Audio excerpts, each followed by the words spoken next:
94.3 Radio 1, Virat Kohli from me, Hrishi, and all our listeners, welcome to the show. Thank you. It's been a fascinating series in Sri Lanka. What would you attribute? I mean, we all know you've been training really hard. Is it that your mental framework, your mental attitude has changed, that you've gotten to this golden run, or have you been training any differently?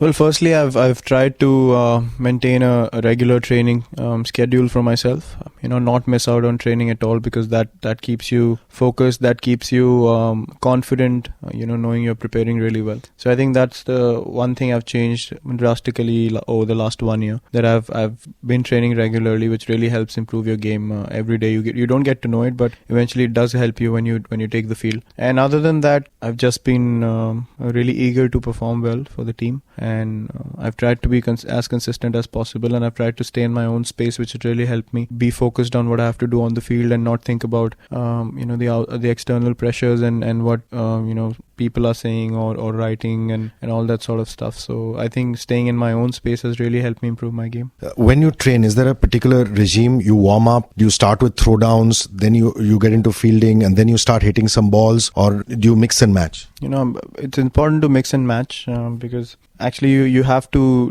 do the same things over and over again every practice sessions, but you can actually experiment with them, making it more interesting for yourself. But apart from that, I'm talking about off field fitness as well. See, on field you can work out for a certain amount of time, and to go that extra mile, I train regularly in the gym, and I train regularly as far as my conditioning is concerned, in terms of running and keeping fit. So on the field, when we go for practice sessions, I try to cover all the areas, and I actually do cover all the areas in each practice session, taking a certain number of catches or hitting a certain number of balls. And when you take the field for a practice session as well, you shouldn't feel like getting off it anytime soon, and that's the kind of space I'm in right now, and I just hope that I can keep doing that day in, day out. I'm one of the lucky ones who's actually seen you train. I've stood in a corner. I've seen you dive around for catches as though you're actually in a match. Doesn't it worry you sometime? You might, have a groin strain, pull a muscle here, there. You just seem to be going all out when you practice. Well, that's what I'm saying. If you train off the field, if you keep fit, then you're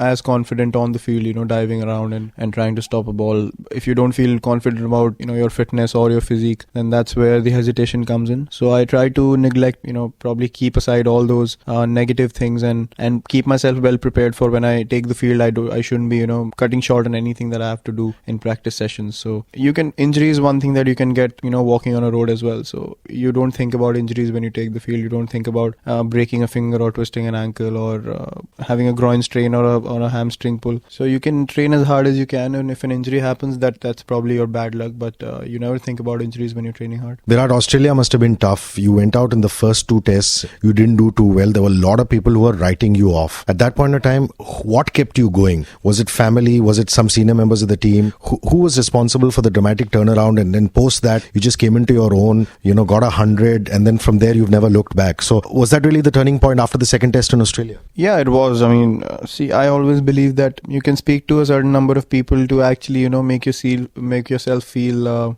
in a comfort level, and you want to hear the nice things or the right things that they have to say. But unless you realize from within that you need to take a guard and take a stand against what's happening and try to improve things, you're not gonna improve anything. So it was my personal decision.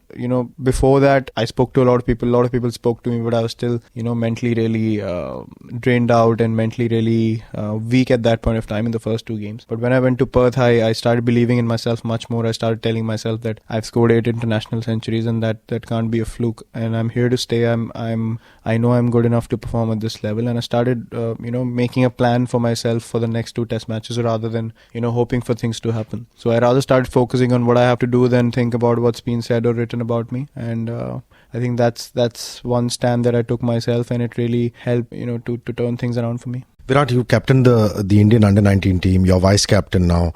There's obviously some amount of pressure, but does it hamper you trying to express yourself? I mean, I know for a fact when the crowd was riling you in Australia, you at one point you did lose your cool. But now, is there a feeling that, oh my God, I shouldn't lose my cool because I'm vice captain, perhaps future captain? Well, those are the sort of things that you start realizing, after you make mistakes. Obviously, you learn from your mistakes. No one's born perfect. No one, there's no person who does not make mistakes. Even in cricket, it's pretty similar. If you make a mistake while batting, you go and correct it. You wouldn't know what fault you have unless you make that mistake. So I agree that I made a few mistakes on the field regarding my behavior, and as a professional cricketer, everyone goes through that phase when they initially come in. You're probably not aware of crossing the line a few times, and now I've learned from it. In the past 3-4 months, I've been really much more calm and much more composed in my celebrations or reactions. But that point of time, I agree that the incident that happened with the crowd was not on. That was a mistake on my part. But the celebrations in games and stuff like that, it was, a lot of people don't realize what was the build up to that sort of a game, and what's been happening on the tour with the players and how people are reacting towards the players in Australia, the local people, what sort of things they're saying to the players. So a lot of people don't actually realize what's going on in the tour at that point of time. It's very easy to write about someone's reaction after scoring a century and not look at how things have shaped up before that and what kind of mental state that player or the team was in. So I think the importance of a particular innings can really bring out any sort of emotion from within you. And as I said, I've crossed the line a few times, and I make sure I don't do that going ahead in my career. But we just hope that your natural aggression is not curbed, because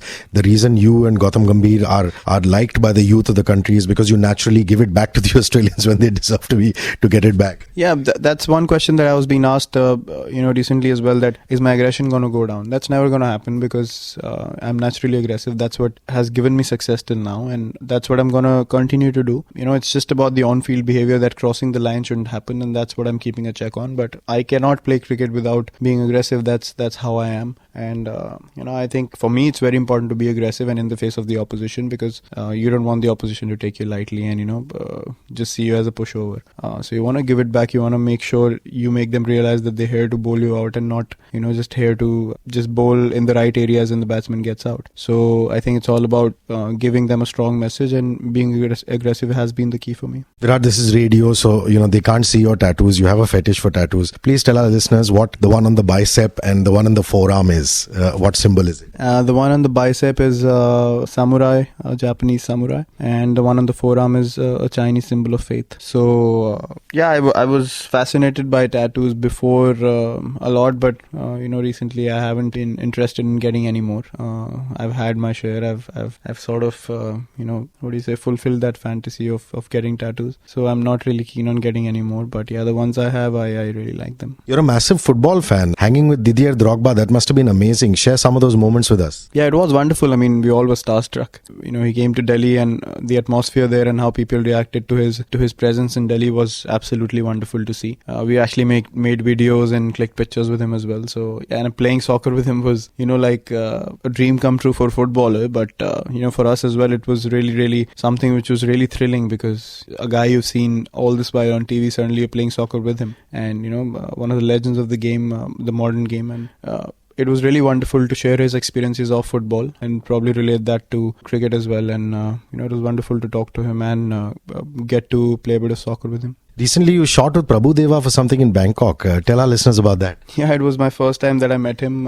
He's been in the industry for such a long time, really respected guy in the industry. And it was actually the first TV commercial that he's done. And we had a really nice experience. He's a very calm, shy sort of a person. And, it really doesn't come up that loud to anyone. And you actually have to, go and sort of talk to him. And but he's a very nice guy. I had fun shooting with him. And I danced with him a bit as well after the shoot, so that was a great experience. Got to copy some of his elastic moves. Yeah, we danced on Chintata, so too good. I couldn't even come close to him. And you're getting into the groove of the whole advertising rut. You shot with Rohit Dhawan also, David Dhawan's son, who also made Desi Boys. And talk about that experience and about what kind of a guy Rohit is. Well, Rohit again is a pretty chilled out guy.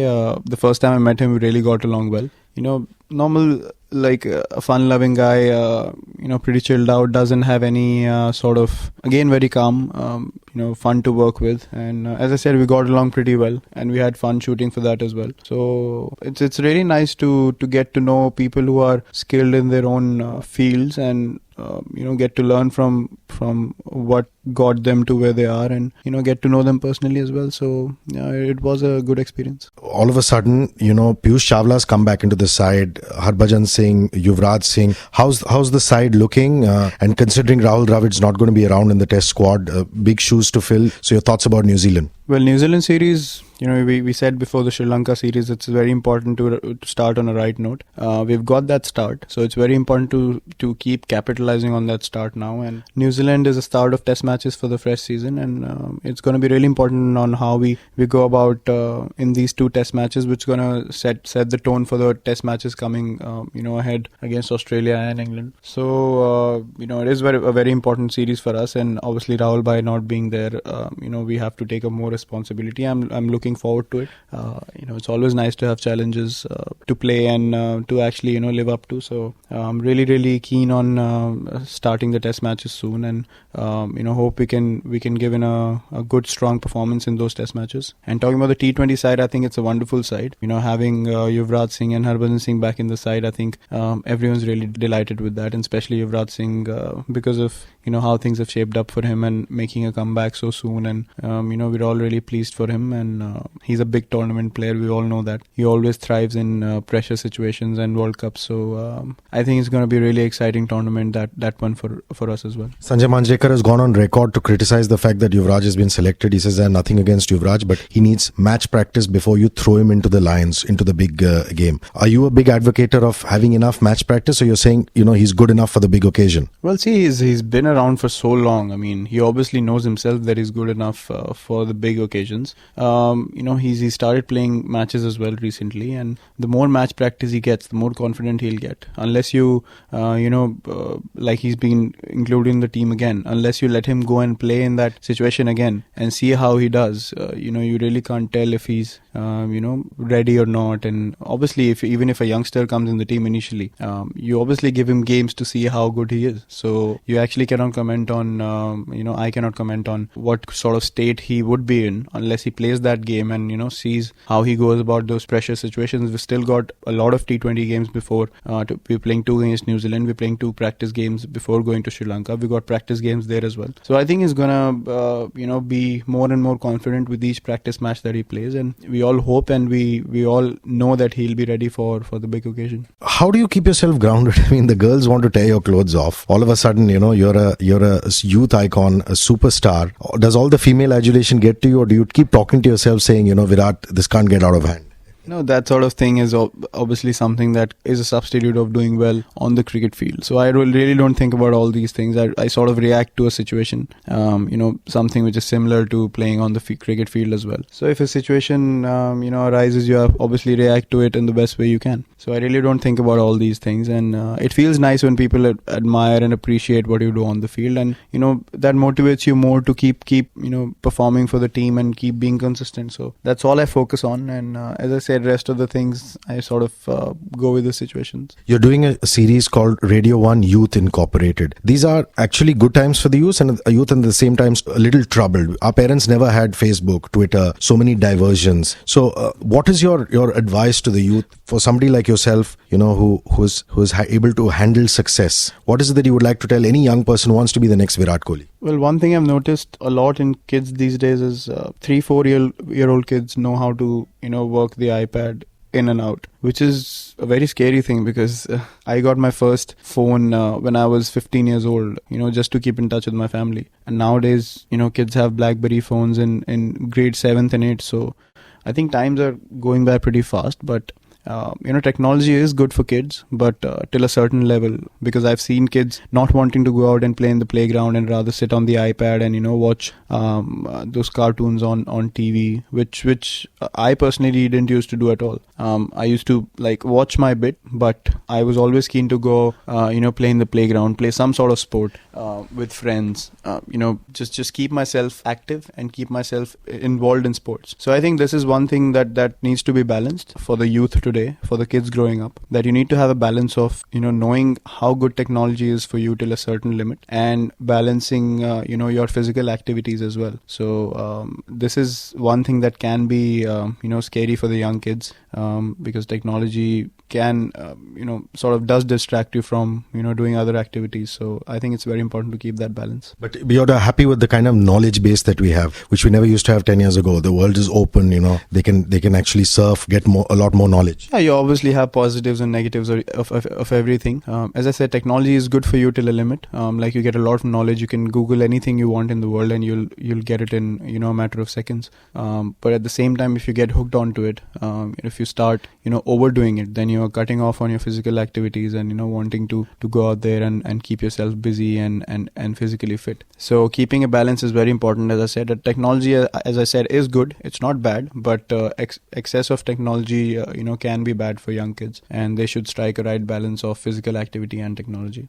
Last few questions. What kind of international music do you listen to? What song can we play for you? What's on your iPod, iPad? I really like Crank It Up from Akon, David Guetta. And I usually listen to commercial, a bit of house, R&B, hip hop. So a mix and match of everything, but totally not into trance and techno. That's something that I stay away from. But yeah, house, R&B and commercial would be my favorite. What kind of movies do you like watching when you're unwinding? Bollywood films or international films? Your favorite genre? Well, I hardly get time to watch movies, but when I do, I sort of, go and enjoy every movie, be it good or bad. And later on, I see how good it was. But yeah, Hollywood movies, the good ones are pretty, addictive. And the kind of hype that's created, you really want to go make that effort and watch them. But the Bollywood movies are also, some of the movies are really nice that are coming up. So if I get the time, I'll probably, make that effort and go watch a movie. Which was the last great flick you saw? I saw Avengers. That's something I really liked. And I saw Gangs of Wasseypur. I was really,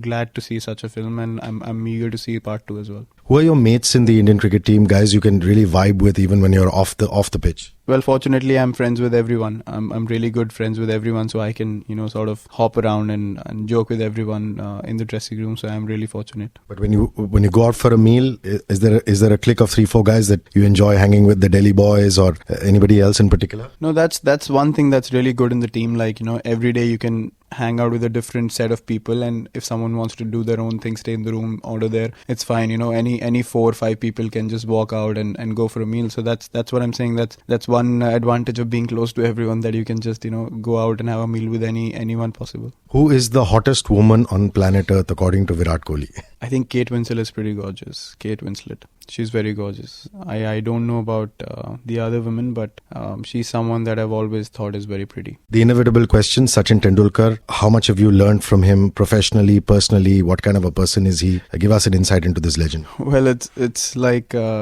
speaking to him and knowing him is like living a dream, because I started playing cricket watching him play the way he did for India. And, I used to get motivated seeing him win matches for India. And now I'm getting to do that, playing with him in the Indian team. So I couldn't be any luckier, and I'm really glad to know him personally. And he's one of the nicest people you'll ever get to know. And after achieving so much and being around for so long, he's still so humble and still so eager to talk about anything you want. And if you do well in a game, he'll congratulate you. So it feels wonderful to actually know him, and you learn loads of things every day from him. And he's such an idol on and off the field. So I'm really glad to be in touch with him, and glad to know him. You've traveled around the world. Which is your favorite offshore destination, as in out of India? Which is the place you've enjoyed most, just hanging out, chilling, other than playing cricket? South Africa. That's my favorite place. Have you managed to go off on like off-beaten trails, tracks for holidays? No, not really. I mean, we usually go explore places when we go play. So England's a bit, on the slower side for me. South Africa is very nice, very chilled out. Australia is also chilled out, but it's a mix and match. Perth's pretty quiet, and Melbourne is again, a little slow, and Sydney is pretty happening. So I like South Africa, the best. Are you a party boy? Do you like to party a lot, or is it just off and on that you like to go out and party? No, it's just off and on. I mean, I hardly get time to go home, so when I go home and try to spend as much time as possible, yeah, once in a while I do like to go out with my friends and just unwind and listen to a bit of music, have fun. So yeah. Is Sid Malia a friend? I mean, so many years of so much time spent with the Royal Challengers Bangalore. Yeah, he is a close friend of mine. Got to know him pretty well during the IPL, and yeah, we are pretty close friends. My last question: what do you like to lounge around in your fashion sense when you're not playing cricket? A pair of shorts and a tee or a ganji with chappals, or a pair of pajamas and a t-shirt. That's pretty much that I wear all day. Virat Kohli, thank you so much for spending time on 94.3 Radio 1. You're welcome.